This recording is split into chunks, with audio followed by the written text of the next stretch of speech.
प्रखंड के एक आदिवासी को खरीदना है तो हेमंत सोरेन तो रामगढ़ जिला के थे, दुमका में काहे खरीदे?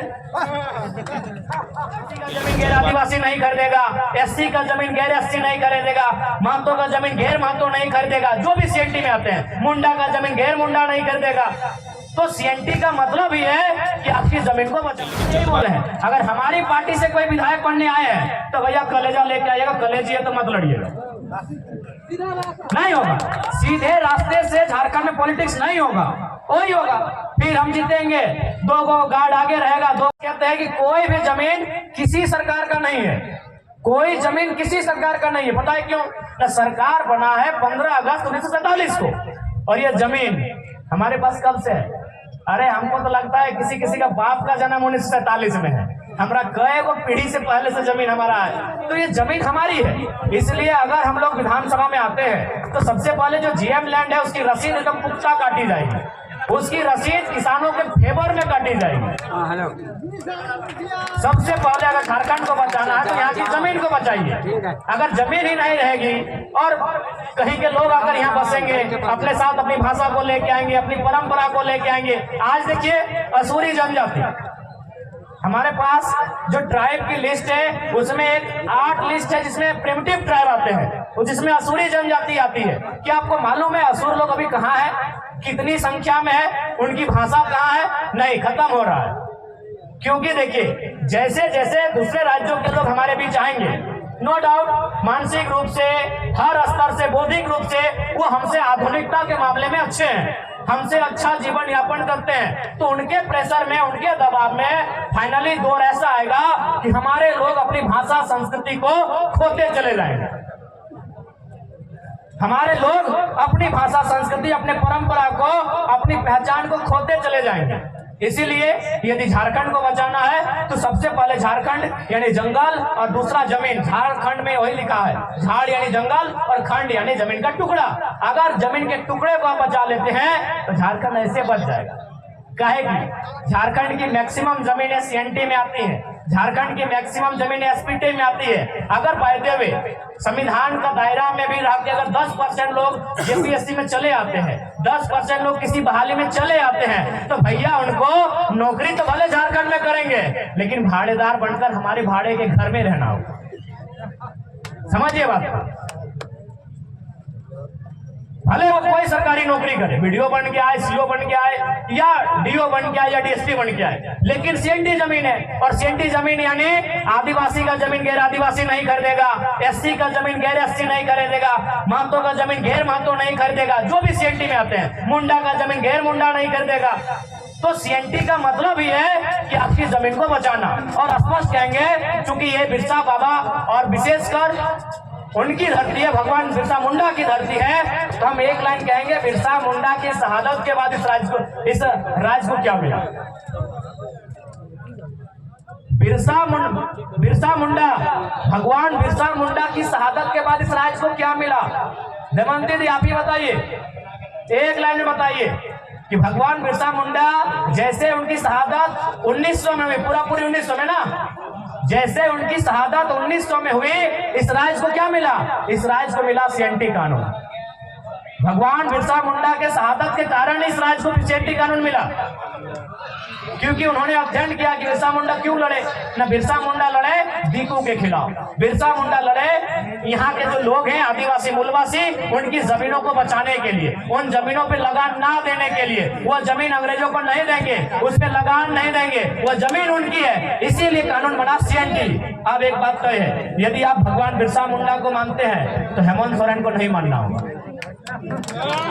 नहीं, आप तय कर लीजिए, हम तर्क दे रहे हैं, हम तर्क दे रहे हैं भैया, हम ऐसे आप ताली मत पीटिए, हम तर्क दे रहे हैं। विशेषकर हम आदिवासी समाज से कहेंगे, यदि बिरसा मुंडा आपका आदर्श है तो हेमंत सोरेन आदर्श नहीं है। क्यों नहीं मालूम है? क्योंकि बिरसा मुंडा यानी सीएनटी कानून। अगर भगवान बिरसा मुंडा की शहादत नहीं होती तो सीएनटी कानून नहीं बनता। यानी अगर बिरसा मुंडा को समझना है तो सीएनटी कानून को समझिए। तो सीएनटी कानून में क्या कहता है कि आदिवासी, मैं आदिवासी पे ही बात करता हूँ कि एक आदिवासी का जमीन एक आदिवासी खरीदेगा, एक आदिवासी का जमीन आदिवासी खरीदेगा, लेकिन उसी थाना में।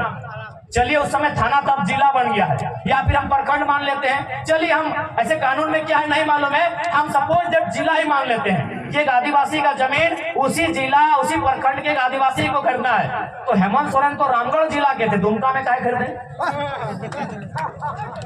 तर्क से बात कीजिए, ऐसे हवा हवाई बात नहीं करेंगे। हाँ, ये इसका मतलब वो बिरसा भगवान खुद नहीं मानते हैं।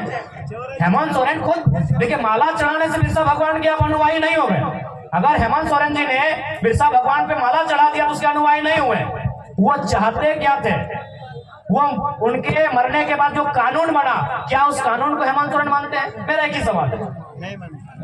बिरसा भगवान के मरने के बाद एक कानून बना, उस कानून का नाम है छोटा नागपुर टेनेंसी एक्ट। वो कानून तैयार होना स्टार्ट हुआ 1902 में और फाइनल हुआ नवंबर का महीना 1908 में। ये कानून बना बिरसा भगवान की शहादत के बाद। तो क्या माननीय मुख्यमंत्री उस कानून को मानते हैं? जी नहीं, धज्जियां उड़ाते हैं। उस कानून की धज्जियां उड़ाते हैं। उनका जमीन रांची में, उनका जमीन रामगढ़ में, उनका जमीन बोकारो में, उनका जमीन धनबाद में, उनका जमीन दुमका में, 5 जिला में हम जानते हैं, बाकी आप जानिए, बाकी भैया आप जानिए। देखिए, आज लोगों का हमसे हालत इसलिए खराब है कि हम सरल शब्दों में लोगों को बहुत गहरी और रहस्यमयी बातों को समझा देते हैं। जो बातें उलझी हैं उन बातों को सुलझाते हैं। इसीलिए आज हमें लोग जानते हैं कि ये लड़का लीडर तो है ही, साथ में टीचर का काम करता है। और समाज में आप लीडर पैदा होने दीजिए, टीचर पैदा मत होने दीजिए। इसीलिए लोग इतना केस करता है हम लोग के ऊपर। मैं एक सिंपल सा बात है, हेमंत सोरेन आदरणीय मुख्यमंत्री बड़े भाई उनको बोल रहे हैं, बिल्कुल बिरसा भगवान के सिद्धांतों को नहीं मानते हैं। अगर मानते हैं तो चलिए आपसे कहेंगे, आपने जी वैसे भी आदिवासी का ही जमीन खरीदा, अभी कितना करोड़ों का था, बोकारो वाला तो पेपर भी निकले कटिंग 20 करोड़ बताया जा रहा है उसका अनुमान। आप उस आदिवासी परिवार का जमीन वापस कीजिए, हम मानेंगे आप आदिवासी हितैषी भी हैं और आप बिरसा भगवान को मानने वाले भी हैं। तो इसलिए अगर हम लोग सरकार में आते हैं तो देखिए, मेरा जो दिल कहता है, हमें चूंकि किसान का बेटा है, हमारा कौम भी जो कुर्मी का अर्थ आता है कोड़ना, कोड़ना यानी मिट्टी कोड़ना, तो हमको भी लगता है चाहे आदिवासी की समस्या है, चाहे गैर आदिवासी रहे, मूलवासी रहे या ओबीसी रहे, किसी की रहे, पहली समस्या जमीन की है। आज हमारी जमीनों को जबरन कब्जा किया जा रहा है, आज जबरन हमारी जमीनों पर फैक्ट्री लगाई जा रही है, आज जबरन हमारी जमीनों पर सड़क पार किया जा रहा है। इसलिए हम लोग सबसे पहले जमीन कानूनों को सुधार करेंगे। अगर जमीन रहेगा तभी हम जिंदा रहेंगे, नहीं तो किसी रेलवे प्लेटफॉर्म में वो कटोरी लेके क्या बोलते हैं, गुलगुलिया, हालांकि माफी चाहते हैं शब्द के लिए, लेकिन जो सच्चाई है कहते हैं वो गुलगुलिया कोई बंजारा बोलता है, वही हमारा और आपका जीवन होगा। क्योंकि गुलगुलिया कोई नदी के किनारे पैदा नहीं हुए हैं, गुलगुलिया आकाश से टपके हुए लोग नहीं है, ना ही धरती को चीर के आए हैं, किसी और नर और नारी ने उनको जन्म दिया है। और वो नर नारी, उसका भी कहीं खेत खलिहान होगा, उसका भी कहीं बाग बगीचा होगा, लेकिन आज उसके पास नहीं है। शायद इसी प्रकार जैसा आज हमारे साथ हो रहा है, उसके साथ 100 साल पहले हुआ होगा। आज जिनको हम बंजारा कहते हैं, आज जिनको हम गुलगुलिया कहते हैं, आज जिनके पास मतलब सर ढकने के लिए छत नहीं है, जिनके पास कदम रखने के लिए इतना जमीन नहीं है, वो हमेशा ऐसे नहीं थे, वो हमेशा ऐसे नहीं थे। उनके पास भी इसी दुनिया में, इसी जहान में, किसी कोने में जरूर एक जमीन का टुकड़ा होगा, जहां उनके पूर्वजों का आशियाना होगा, जहां की सुबह और शाम वो अपने परिवार के साथ जीते होंगे, खाते होंगे, एक साथ रहते होंगे। लेकिन आज उनके पास कुछ नहीं है। चले जाइए रांची का रेलवे स्टेशन, चले जाइए धनबाद का रेलवे स्टेशन, चले जाइए कोई भी रेलवे स्टेशन, आपको मिलेंगे वो लोग। तो हम नहीं चाहते हैं कि झारखंड के लोगों की दशा ये हो। इसलिए अगर हम लोग गवर्नमेंट में आएंगे तो सबसे पहले यहाँ के जो जमीन कानून है मजबूती से लागू करेंगे, उनको और प्रभावी बनाएंगे, ताकि यहाँ के लोगों, भोले भाले लोगों की जमीन कोई हड़प ना। उसके बाद जो सबसे महत्वपूर्ण है नौजवान। आज अगर नौजवानों की बात करें तो उनमें निराशा है। आज अगर नौजवानों की बात करें तो 10 साल एक कोचिंग संस्थान को समर्पित करते हैं। आज वो 10 साल 15 साल तैयारी करते हैं, कोई धनबाद में, कोई हजारीबाग में, कोई रांची में, कोई जमशेदपुर में। किसी की आंख की रोशनी चली जाती है, चश्मा चढ़ाना पड़ता है, किसी का पेट बाहर आ जाता है। देखिए शब्द थोड़ा थोड़ा आ गया, किसी का पेट बाहर आ जाता है। देखिए किसी के बाल आधा घुस गए हैं, उड़ गए हैं, चेक कर लीजिए। किसी के बाल सफेद हो जाते हैं, लेकिन इंतजार में रहते हैं कि एक परीक्षा हो। अगर परीक्षा को लिखेंगे ना तो कोई दिक्कत नहीं है, बाल नहीं भी रहेंगे, पेट फूल भी जाए, मोटा भी जाए, लेकिन घर परिवार चले। एक नौजवान को सबसे ज्यादा चिंता अपने स्वस्थ शरीर की होती है, लेकिन अपने स्वस्थ शरीर को हम लोग गला देते हैं। क्या गलत कह रहे हैं? एक 18 से 25 साल के लड़के को पूछा जाए कि पहली प्राथमिकता क्या है, वो कहेगा मेरा शरीर। एक 18 साल से 25 साल के लड़के या लड़की से पूछा जाए कि तुम सबसे पहले क्या चाहते हो, अपना शरीर को चाहेगा कि हम फिट रहें, सुंदर रहें, अच्छा रहें, बलशाली रहें।